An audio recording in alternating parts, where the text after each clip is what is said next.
মানে সিস্টেমটা যে কি হয়েছে আমি আপনাদেরকে কি বলবো। আমি একটা ইউটিউব চ্যানেল খুলছি, এলাকাতে দু একটা শয়তানি করে আমি ভিডিও বানাই, এটা একটু আমার ভালো লাগে। এখানে তো আমি ব্যবসা করার জন্য আসিনি, আমি তো কর্ম করি। তো এটা এলাকার লোকে মনে করেন অনেক কথা বলে।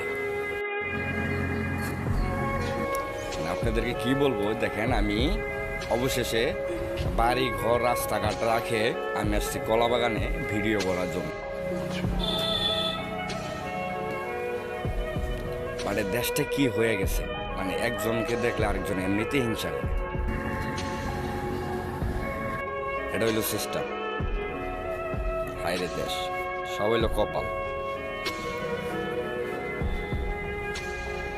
তো ভালো থাকবেন, আমি যদি ভিডিও ছাড়ি আপনারা দেখতে পারবেন। আল্লাহ হাফেজ।